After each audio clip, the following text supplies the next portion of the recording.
سعيد ومحبوس كحران حبسك مقالة جروة مدة 9 سنة وحنا لصاحري لبدا كن يلبيه طبعاً كبشي لبعض qof kasta uu dareemi karaa qofka 9 sano halka ku jira maxbuuska waxaan bulshooyinka Soomaaliyeed in naxariista badan ee suuga gaartay caawisa ee nagu garab siisa maalinba qofka dhibana u soo saarno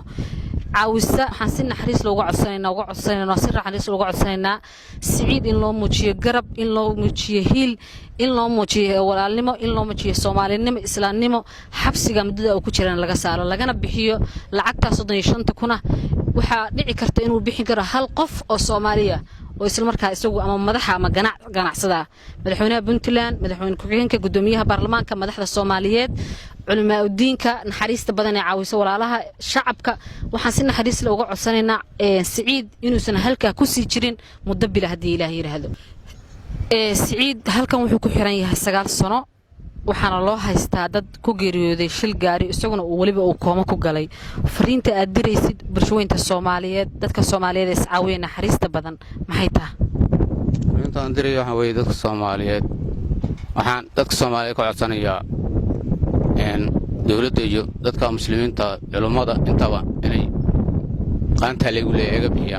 way isu gargaaraan eheliyo inna ana haysan ciidiga bis inna ana haysan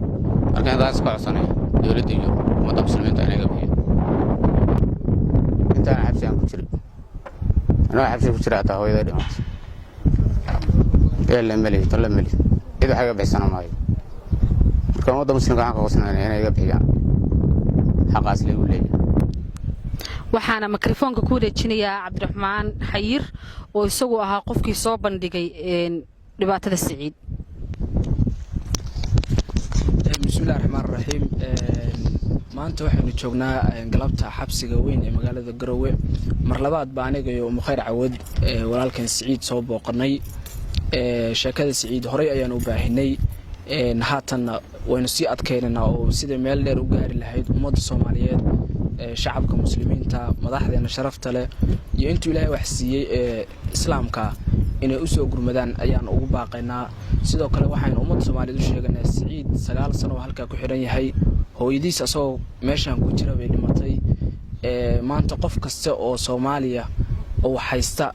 ba garab oo ah waxaan ummadda Soomaaliyeed ka codsanaynaa mar koobaad mar labaad iyo mar saddexaad in Siciid bartaan aan ugu daawan laga bixiyo nolosha xorta aynu anagu dareemino waad ku seexatay waad ku soo kacday inuu maalin dareemo baan idin soo jeedinayna walaalayaal